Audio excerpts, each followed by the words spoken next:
This is an age of disruption, of profound revolutionary change.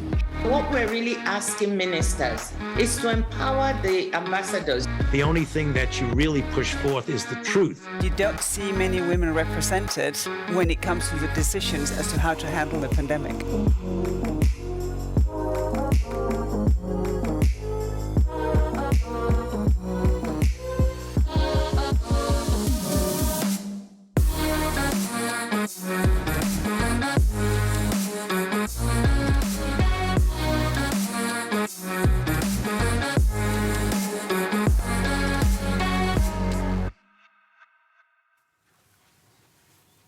Hello, I'm Aoife White, Politico's Technology and Competition Editor. Welcome back. I hope you enjoyed your lunch break. We're going to start with a few strong shots of espresso to wake us all up again. And we want to end with a high tonight. We want to, this afternoon, with our interview with Spanish Economy and Digital Transformation Minister Nadia Calvino. But before that, you'll hear from us about greening tech with a focus on data centres and on the hot topic of digital infrastructure, which has driven a very fiery debate on fair share.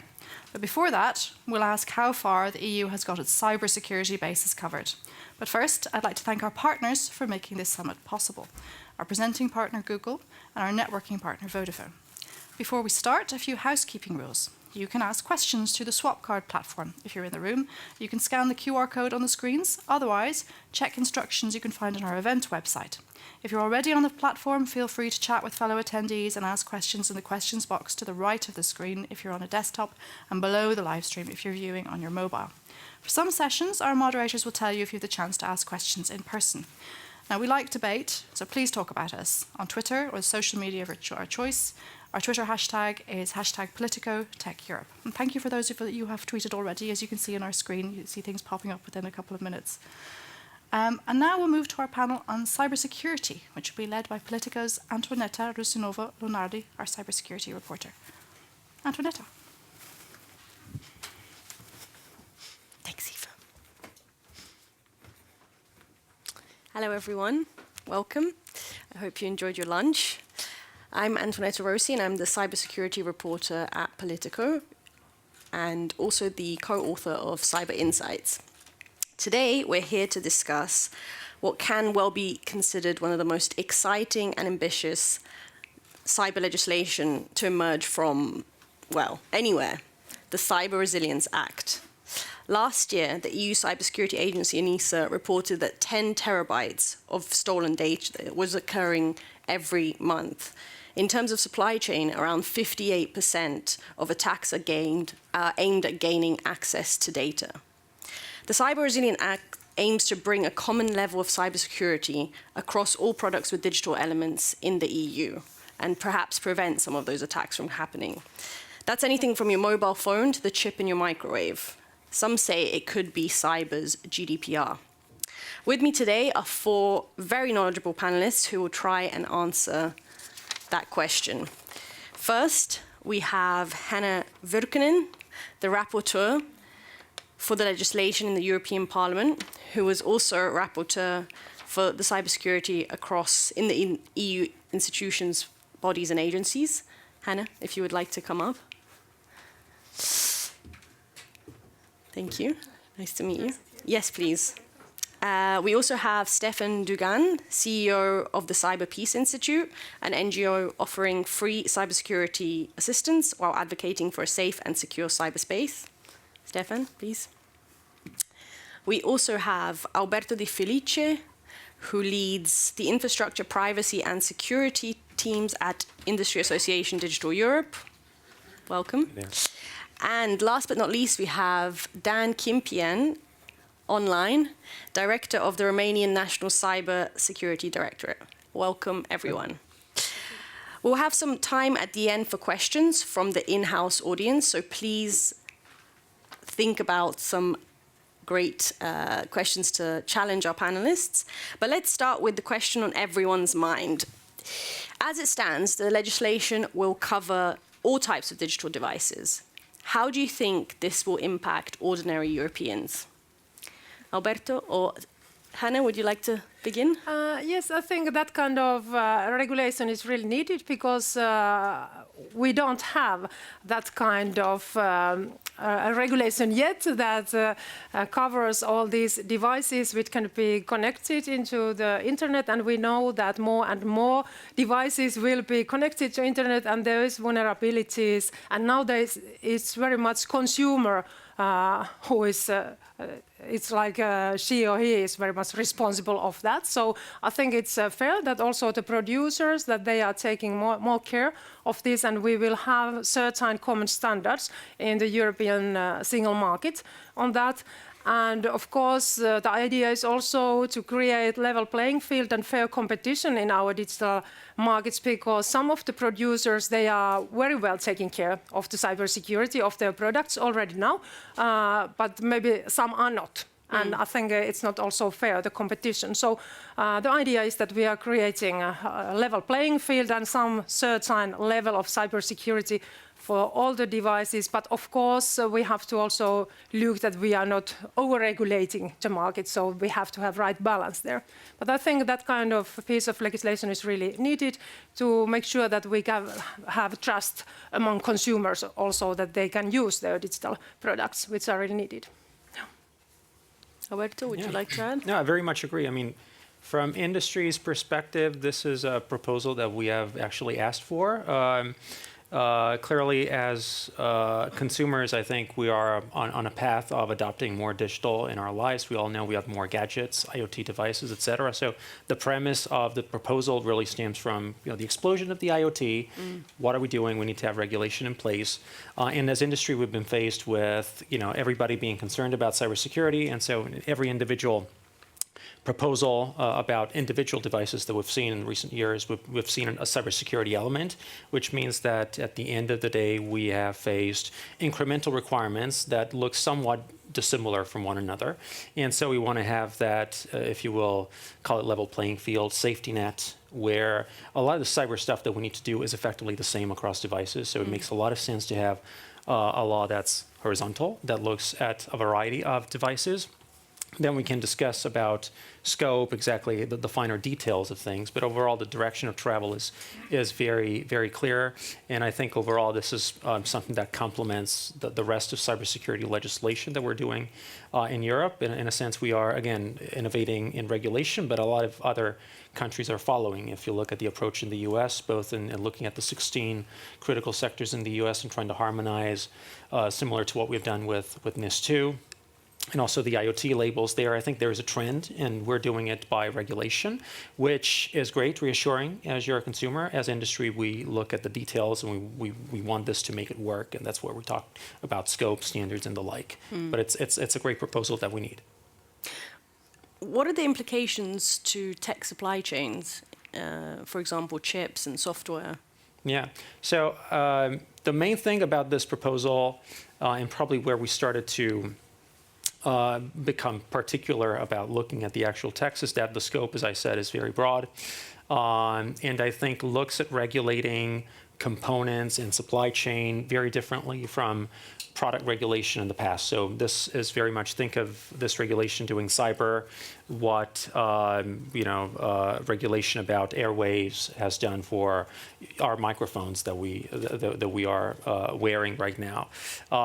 Very simple. There's a very direct line of components that go into the product. There's very limited software that goes into the product. It's very similar to all hardware products are like that. When it comes to software and regulating cyber, it becomes a lot more complicated. The value chain is incredibly more complex, and the proposal looks at everybody as a product, every component theoretically as a product, and it's hard to tell the difference between a product and a component in the exact in the proposal itself. So it becomes sort of counterintuitive compared to what the proposal aims to do, because the proposal aims to have clarity for everybody, that everybody complies. And it actually becomes very confusing for the individual company that has to comply, exactly how you comply for your part and how you contribute to cybersecurity overall. And this is where, again, we're looking at other laws. We've had examples such as machinery, the machinery directive that goes a few years back. They look at this concept of partly completed products, which, again, allow this the value chain to look at the components that go into a different product, be they hardware and software, and to be able to be more clear as to what essential requirements they're able to guarantee in their part of the value chain, and pass it on to the manufacturers, providers of the follow-on services. And I think everybody in the value chain gets more clarity, and in the end, the consumer in the end is protected through this chain of assurance, if you will, that's cascading. Yeah, hopefully. That's the idea. Stefan, much of the thinking behind the CRA came from this wave of DDoS attacks and botnets. Do you think that that's still relevant today? Thank you. Thanks for the invitation and the question. I mean, as usual, when there's regulation, and to start with, it's excellent initiative and very needed. But at the end of the day, we should never forget what we're trying to solve. And to your question, we're trying to solve harms on civilian population when it comes to cyber attacks. So we are looking into something that is going to provide more security and safety to the users. In this context of the regulation, I would advise, and that's what we advocate with civil society, among which the Cyber Peace Institute, is to have this baseline of what is happening today when it comes to attacks. What are the human harms of the attacks today? What is the reality, the current reality that we're trying to solve is in fact creating in terms of harms? And we don't have this data. We don't have like really clear study what is happening today. And if we don't have this, there's no way that's possible to measure over time how this regulation is going to perform. And that's where we have our main comment, I would say. And that's in the same context with other type of, I would say, digital-related regulation. If you look in the field of more content rather than cybersecurity, like the Digital Service Act or the Terrorist Content Online Regulation, it's regulation that are looking into a specific business model. In its context, is centralized business model. You have a company that is providing content, and then you moderate that content. But what happens when the illegal content is generated in decentralized context? And here you have the same with the CRA, is that it works really well, or it can work really well when you have a company that is behind a product, a software, hardware. What's happening when it's open source? And then how is this going to impact the life of the one that we want to protect? Hence my opening comments. There's ongoing attacks. There's quite a huge threat when it comes to weaponization of IoTs through botnets, etc. Let's measure exactly what is happening to human beings, so measure human harm, and how this evolves over time after the regulation, and how this regulation, to your point, is really addressing the issue at hand. Yeah, that issue of open source has come up a few times. Dan, welcome from online. Do you think that the law is telling coders how to code? Thank you so much for the question. At the end of the day, basically, it's telling coders how to code as well. Basically, it's telling more than that. It's telling about thinking about cybersecurity risk associated with their product, let's call it like that, at various moments during the life cycle of that product, whether it's planning or development or design or delivery or maintenance. So fundamentally, coders, according to the Cyber Resilience Act, they are assimilated, I will call it like that, with manufacturers, because they put the product in place. They put the product in the market, they offer it. So to a large extent, actually the draft act, it's addressing one of the biggest pain point that we see, that we detect, that we note. The fact that way too many digital products are put in the market, or products with digital elements are put in the market with insufficient security in mind, with insufficient testing, with insufficient attention to cybersecurity risks, and so on and so on. So from this perspective, I'm quite happy with the way the draft act, it's phrased. Of course, it can be fine-tuned a bit here and a bit there. But fundamentally, I think it's also addressing one of the most important aspects currently, the fact that cybersecurity is a joint responsibility. Because for way too long, the focus put on the user, so on the consumer, on the final user of the product. Too much time, the focus was put on regulatory aspects and on the regulatory bodies, member states and governmental bodies and so on.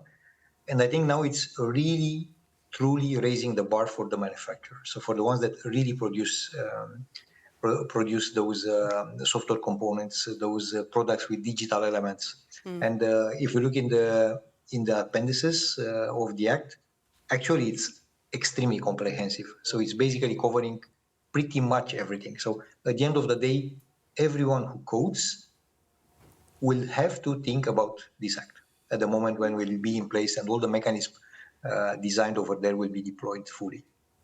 Yeah. Henna, have you thought about this?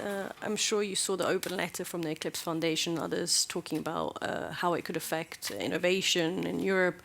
Have you thought about this? Have you talked about it in Parliament? Yeah, I think last 9 years when I have been in the Parliament, I have been very much working with digital legislation, and I think that this is maybe the most challenging sector to legislate because the technology it's developing so fast and our legislation process is so slowly always, and I think we should always be very technology neutral when we are setting rules, because in the same time when we are creating a level playing field, fair competition, we should also boost investments and innovations. And I think it's very challenging because often we start to regulate the technology and we shouldn't, because we should really boost the new ideas.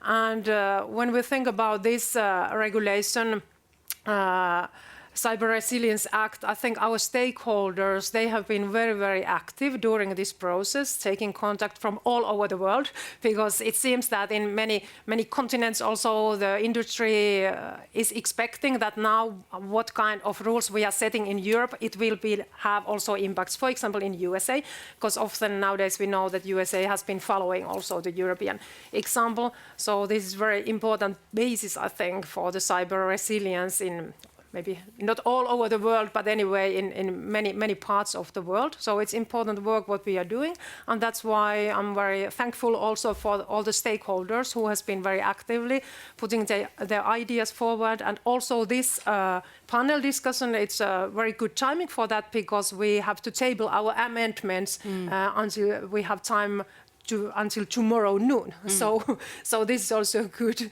good place to still improve the ideas of the Commission on this regulation. But I think our stakeholders, they have been very active, and for me it's always important that we are trying to really encourage also our SMEs and startups to build their business in Europe and grow and innovate in Europe, and in the same time we should boost innovations and investments. So it's really important for me. No. Stefan, how do you think that the CRA has been perceived globally? Does it stack up to other regions and how they're tackling the problem of unsecure devices? I mean, it's difficult to give like a global vision on how the world is looking into this, but clearly a stream of comments was coming from the fact that it's happening in a context where there's a lot of stacking up of regulation within the EU. And the first big question is how these different regulations are aligned with each other, working well with each other. More importantly, not so much on the part of the text itself. I mean, it's a very long process, as you were just mentioning, but more on how these texts are going to be put into operation. I mean, so far, what is really costing when you regulate is the implementation. Is the measurement, is the support, the implementation. So having so many texts that are going to be out in more or less the same 5 years time span, all impacting digital, is a challenge in itself in terms of making this operational and readable for the end user. I mean, you're a user of the internet and you're a potential victim of cybercrime and cyber attacks. Is this helping you? Yes or not? Yeah. Dan, something that Stefan mentioned, member states, how it will impact their capacities. Do you think that this is the cyber legislation one too many? I think, in fact, basically, this is just a glimpse in what's going to come for the next years. I'm pretty convinced that will be more and more cyber-related regulation in the making. And honestly, if we look at the number of draft or proposals of regulatory acts that were prepared and issued in the last 5 years, that's quite impressive. And I don't think it's going to slow down. Now, of course, I discuss myself and my colleagues from the directorate, we talk to the market. We discuss with distributors, we discuss with manufacturers, with businesses. There is a certain level of concern that such regulation will become an extra cost on one hand. On the other hand, we see it the simple fact that, for instance, coordinated vulnerability disclosure will be in place. The simple fact that will be more eyes looking at cyber risk related to one digital product or product with digital elements. This on the long term will decrease certain categories of costs. And from this perspective, definitely it's going to be a stretch for certain member states and certain regulatory authorities on cybersecurity, because they will have to absorb and put in place, let's say, effective mechanisms to roll out this regulation in their country. And just to give the example of Romania, in Romania, we have the brand new Romanian Cyber Directorate. At least on paper now, it's 1,250 staff members on cyber. So this is the magnitude of the response we bring at national level to be also already steady and prepared to roll out this kind of regulation in the market, and to work with manufacturers, with the business, with distributors and so on all those elements that are going to come.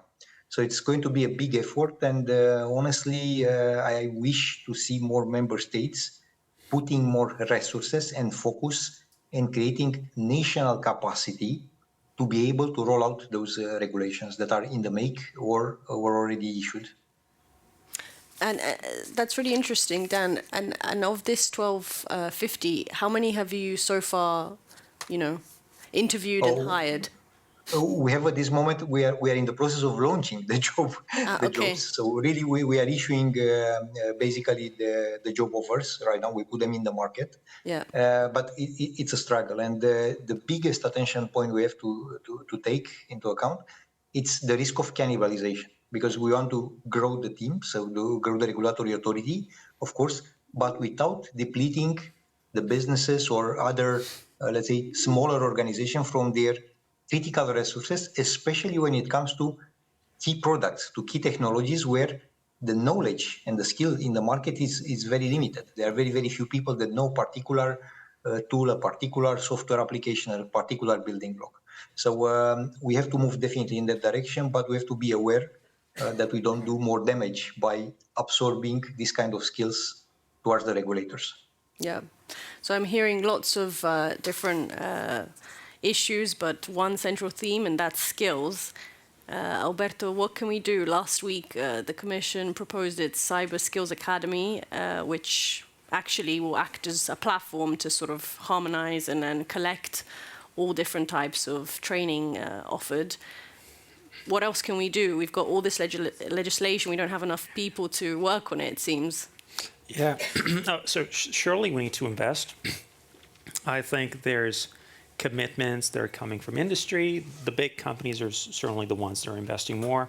We do have the challenge of smaller companies, most of which are new to the sort of regulation that we're dealing with. The bigger companies have been doing it either formally or through voluntary certification globally already for a number of years. This is completely new for smaller players. And also there's the question of funds, if you will, also on the member state level, to put into the academy and the national initiatives. I think we're sort of at the end of a cycle. We've gone through COVID, we've gone through the war. We're sort of exhausting the funds that we're looking at, but these are funds that are incredibly important because we keep complaining about our sovereignty, our lack of competitiveness vis-a-vis Asia and the US. We need to put our money where our mouth is. Because cyber jobs are tech jobs, they're well-paying jobs, and they're the jobs that interface with the rest of value creation across various sectors in the digital economy. So, and in addition to that, obviously, we need to be cautious and modest about how we're regulating in the first place. The worst thing that we can do, and I think we're very strong as industry, saying this, is that we cannot just promise that we're doing all these things. We need to be able to deliver something. The fear, I think, we don't want to be in a position where this is not accurate, but it's the way it's depicted. The fear of having another GDPR in the sense of having this feeling of a regulation that has largely failed, even though it is not true. Right. But the expectations are so high that we cannot possibly be so concrete in what we're doing. We need to achieve a few clear things in the short term and then build on that incrementally. Right.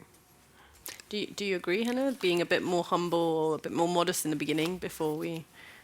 Yeah, of course, we have to look that we have the right balance here. I think we can be, of course, ambitious here, but in the same time, we have to be realistic that we can't put our industry to that kind of position that, for example, they can't enter into the markets with their products because of lack of some services here.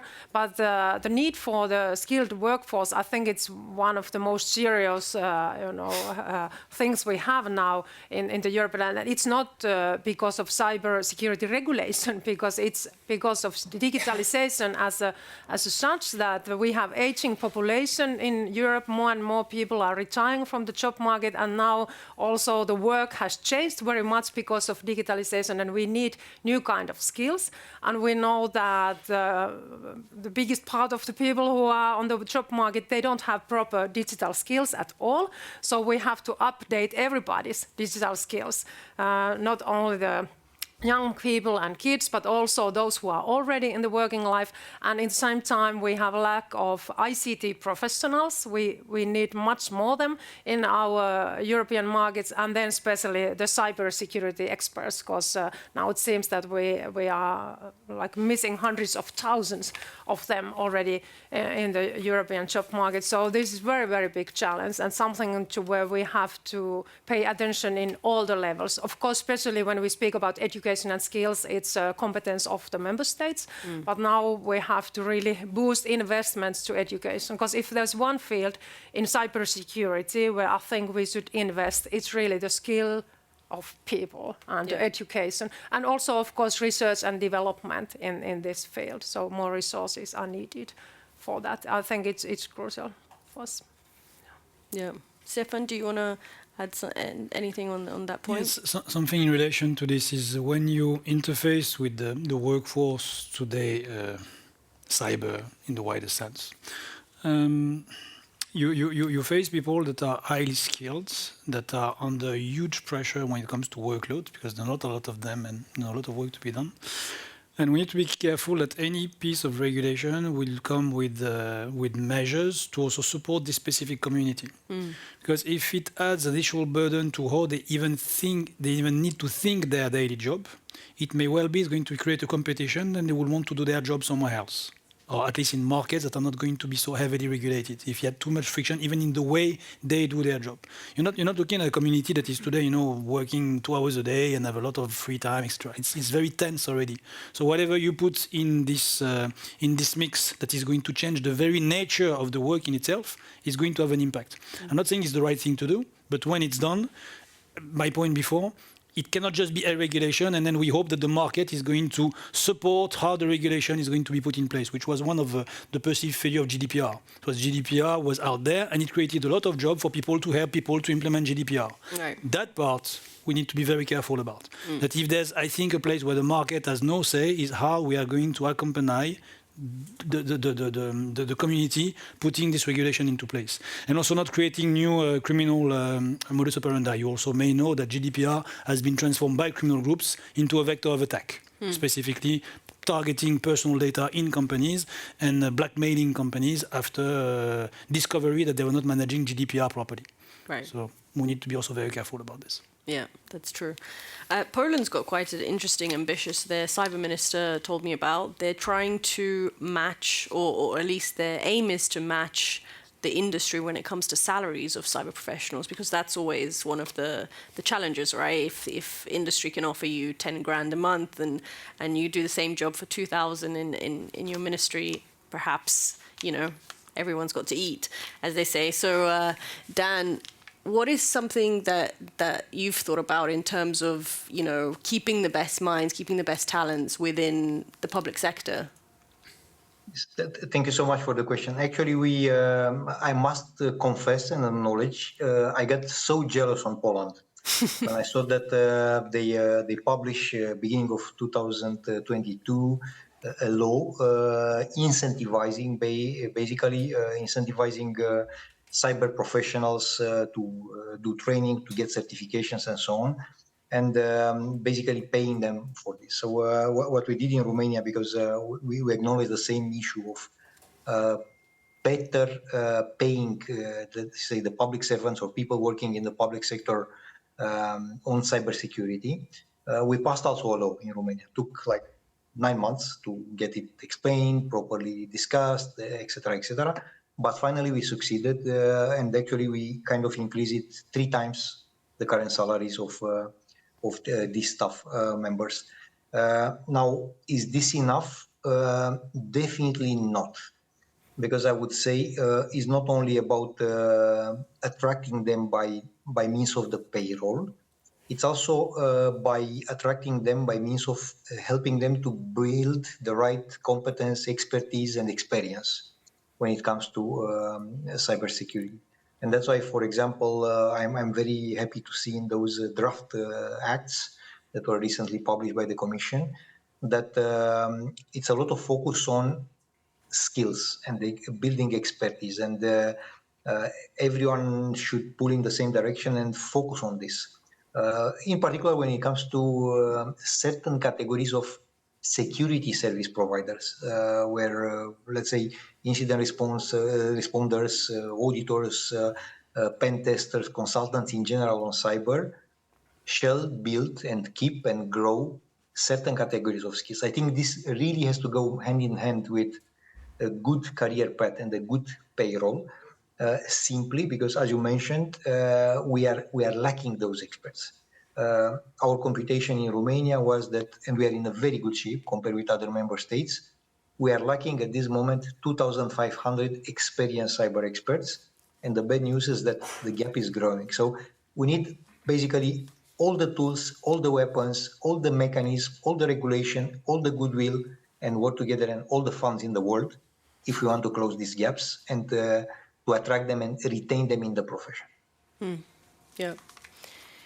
Hannah, another thing that's very ambitious about the Cyber Resilience Act, some say, is the timeline for implementation, 40 months. And that's, as far as I'm aware, not been seen before. Even the GDPR was 24 months. So how did the Parliament come to that thinking? Because the Commission originally proposed two years, I believe. Yes, and I'm expecting that tomorrow, when the members of the Parliament they can table their amendments, I expect that there is many ideas that how long the timeline should be for the implementation. And of course, I don't think that we should postpone it very much. I think because that kind of regulation is really needed. But of course, we have to make sure that our industry and SMEs, that they are prepared for that with all these standards, and especially now when we look these critical devices, because they need also third-party assessment, and we don't have those bodies yet. So we have to make sure also that we have enough those third parties who can do this assessment for our industry, because there can't be that kind of situation that somebody can't enter into the markets because they don't have this the assessment from the third body. So I think that is something we have to look very carefully, that what is realistic here. In the same time, when we shouldn't postpone this too much, because it's also difficult to explain maybe for the citizens and consumers that yes, that sometimes in 2028 or something like that we will have that kind of common standard. So I think we should really hurry this development, but in the same time we have to help also and support our industry and especially our SMEs, I think, to adapt this new regulation. So I don't have the answer yet that what will be the final, of course, decision, but I'm expecting that that will be one of the main parts of the regulation which will be discussed very much during the next weeks, that what is realistic here and how we could also support now and help our industry and SMEs to implement this. Yeah. Because there's always that sort of cat and mouse, right, with tech developing so fast and regulation trying to catch up. So we don't want to be in a position that in 3.5 years we're facing completely different challenges. And at that point, we haven't even secured our digital devices. Who knows what kind of digital devices we'll have in 2027. Yeah, and then now in the same time, like it was mentioned here also earlier, that we have to also look that we don't have overlapping regulation and obligations for our industry, because in the same time now we have many digital regulations in the pipeline, and we should anyway avoid extra regulatory burden from our industry, so we have to also streamline these different regulations what we have now. How do you think that Europe can avoid a sort of glitchy implementation of the CRA and other implementation? No, it's not going to be very easy, as we know, because there's so much going on in our digital sector right now and with the legislation in the European Union. But I think we should, as regulators, we should do our best here to look really that what is realistic for our industry, because this is also one of my main topics, that we should avoid extra red tape and we should avoid bureaucracy in our European market. And it's very challenging with digital legislation, because there's more and more needs in this sector all the time. So we shouldn't over-regulate our market. In the same time, when we have to look that we don't have loopholes there, but we should have overlapping requirements for them. And especially when we look, for example, different reporting obligations, what we're also having now, we have to look very carefully that what is really necessary here and what is really helping in our cybersecurity. Alberto, some industry members have said it's a bit too ambitious, perhaps, and maybe, as you mentioned earlier, a sort of phased approach might be more realistic, given that manufacturer will have time to come up to speed with certification requirements, etc. Yeah. What do you think? I mean, that would be one way of looking at it. I think we need to find ways to make this manageable. And as you said, as a consumer, it looks daunting to think about 40 months. It's like, what do you guys need 3.5 years for? But the reality is this is a legal system as well. And the legal system relies on the existence of harmonized standards, which are formal standards that need to be approved by the Commission. They go through years of discussions between national delegations. That takes a lot of time. And also, we need to have the infrastructure in place we just talked about the people. We need to have those, both the national authorities, but most importantly, the conformity assessment bodies for at least those products that will need to be certified by third parties. And right now, we have enough experience in the real world of this going wrong, and therefore we're preparing for that. So on the standards front, we have the example of the Radio Equipment Directive, which, for those in the know, is sort of the precursor to the proposal now. And we had a request for standards for that directive, and the standards bodies said they would be late. They are late. They're now asking for an extension from the Commission because they can't deliver in very short timeframes. Recently, just at the beginning of this year, we had the example of the medical device regulations, where years ago there was a big reform. They moved a lot of products into the higher risk category that needs to go through third-party conformity assessment. Guess what? Member states didn't authorize enough notified bodies that can test those products, and therefore there's been a backlog of products that couldn't reach the European market, and therefore there's been, earlier this year, on request of the member states, an extension of the deadlines to comply. So again, we can't just promise, we need to be able to do things for real, and that's why that longer time frame makes sense if you look at these examples. Yeah. Dan, how successful do you think the EU's cybersecurity certification schemes are? It's let me put it like that. It's very complicated to give a straightforward answer. I truly believe that we are still about to see signs and signs of or indicators of success of the certification scheme, maybe in a couple of years.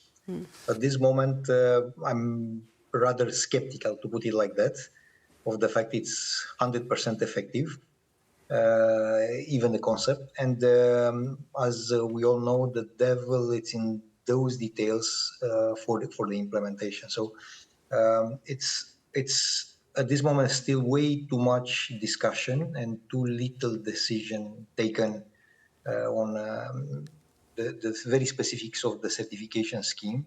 And my own opinion and the opinion of our directorate, the Romanian directorate, is at this moment that any further delay will already becomes, or it's already counterproductive at this stage. So we should rather focus on getting certification schemes implemented, whether it's for cloud or for other products and services and solution, rather than keeping and continuing very detailed technical conversations that honestly are already behind the technology evolution and behind the market. So I'm rather pessimistic on this at this moment, honestly. Good to know. Now I'll have a take of questions from the audience, if there's anyone with a burning question for any of our panelists. And we'll have to say goodbye to our online audience, as this is an exclusive participant in-house pleasure. Thank you, everyone who joined us online.